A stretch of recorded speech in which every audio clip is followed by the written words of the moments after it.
Hey guys, it's Rachel from the Little Ring Lamb, and today's a kind of different book review. I'm actually reviewing a manga, and I'm reviewing the first 4 volumes of the Maid manga.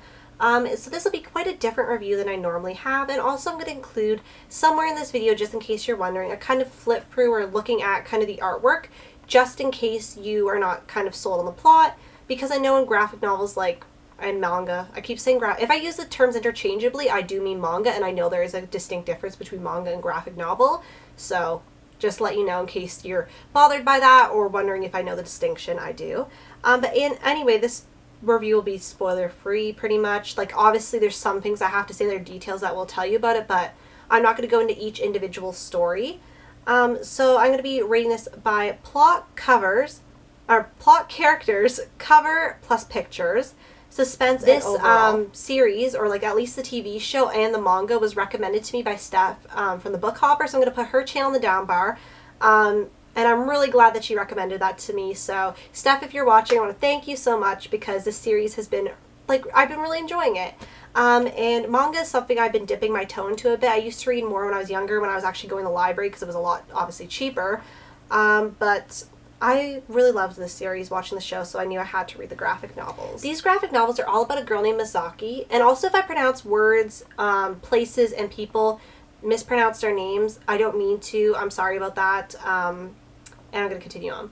But it's about Misaki, and basically she is a class president. She is a no-nonsense, kick-butt type of girl, and she doesn't take nonsense from anybody. And she is president of Seika High School, which used to be mostly populated by males. And she's trying to introduce more females into the school and trying to make it a more female-friendly place, because she does have certain kind of conflictions when it comes to the male students. And she has a big secret. She actually works after school to help support her family at a Maid cafe. And basically what this is, it's like a cosplay cafe. So all the servers dress up as maids, and they have theme days and stuff like that. And basically that is kind of just the book, and she doesn't want anybody to know about the secret. But actually somebody does know about this secret, and it is, U-S-U-I, I think. Why can't I ever remember how to pronounce his name? Yeah, anyway. He knows about it, and 3 other guys from school that are kind of labeled the idiot trio. Not my words. And basically he knows about it, and he's kind of like her love interest for this, and she wants to keep this under wraps. So it's like she kind of has a secret identity. And at first I was kind of nervous about getting into the series, because I wasn't sure what to expect, especially of a maid cafe, because it's like obviously very not sex segregated, but very like, not even sexist, but it's like kind of like, well, kind of, I guess, in a way. Not that I found it to be, but that was kind of my overall impression going in. But I actually really like this book. Like, yes, it does have tropes, like, because she's a tough female, she can't like guys. Like, not like them, but like, she's more, because she's a tough female, like, she has to be not like guys. But I also like that she's tough, but feminine at the same time. And the book kind of plays at both those things, which I do enjoy. It does have some, like, tropes, like obviously obvious tropes and stuff like that, but I feel like it plays off them pretty well, and I'm coming from it for more of a entertainment viewpoint rather than a critical viewpoint on what's going on in this book, just so you know where my review is coming from. It's coming from an entertainment value. I'm not delving deep into issues and stuff like that, because I didn't really critically analyze it. Like, I was just looking at it for pure entertainment.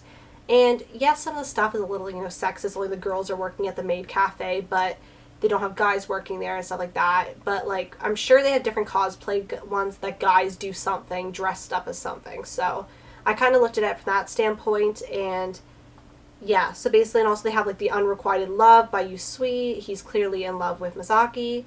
I'm really mispronouncing his name, and I know how to say it and I can think of it, but I cannot articulate it. So plot, I give a 5 out of 5. I absolutely adore the plot because of all the stuff I just said. I think I forgot to say my plot thing. I might have said it earlier. Keep getting text messages. And basically, yeah, really enjoyed the plot. Like the pacing, everything. I like the story and how it's set up. I don't really read a lot of manga, so for me this was a very unique plot, but it might not be in the overall scheme of everything. But, I found it kind of unique because the girl did not have superpowers. She was an ordinary girl. And I know that's played a lot in manga, but I don't hear a lot about a lot of manga because I think it's also the channels and the media I'm consuming. But for me, I thought it was a pretty unique plot. But also, I don't know a lot about manga, so I could be being ignorant saying that statement, but you guys could be the judge if you've read a lot of manga. So cover, or characters, I give a 5 out of 5. I really like the character Mizaki because I love the whole balance between feminine and tough. I really love her character. She makes me laugh all the time just watching it. Mizaki is probably one of my favorite characters. Even watching the manga, like not even like reading this, I was dying at some of the stuff she does because she's so tough and no nonsense, and I really love it. She's a leader at her school. She's respected but also feared. And I just really love her character. And I love all the other characters too. I feel like the author really injects personality in them. She has little character profiles on the sides that sometimes illustrate who these characters are, kind of what they like. And it's told in the character's view. So it'd be like, oh, what do you like? And then it could be a mean person, be like, meh, I don't like anything. Like, they all have their own attitudes. And I feel like the characters are distinct enough that I was not getting any of them confused. Even the other maids at the Maid Cafe, who can kind of blend into the background at times, I found that they were pretty distinct in their own rights. Cover and pictures, I give a 5. I absolutely love the artwork for this manga. I'm going to show the covers, and then I'm going to put, like, in the video, obviously, some pictures or a flip through of kind of some of the art. So covers, I give a 5. I am not a giant fan of this cover just because I feel like they don't have enough of the characters I really love. Like, I do love all these characters, but also I wish it was more colorful and bright. I feel like the black suit that Mizaki's wearing is kind of blurring out. And then they have the back picture and the spine, but this series is so pretty, like for the graphic novels, especially on my shelf. It makes it look so pretty. And the first series, I really love this picture because it's like classic, you know, characters and, you know, all that. And these are actually bind-up editions, if you're wondering. This one holds volumes 1 and 2, and this was 3 and 4. So here's a more, I'm actually going to start from the back. I know this is the wrong way, but it's easier for me to flip through, so it's not going to make any sense. So here's some kind of the artwork. So you can kind of get a taste of what the artwork looks like. So sometimes they have like the big handles. And then they have the little sidebars. So this kind of shows who's on Seika High School School Council.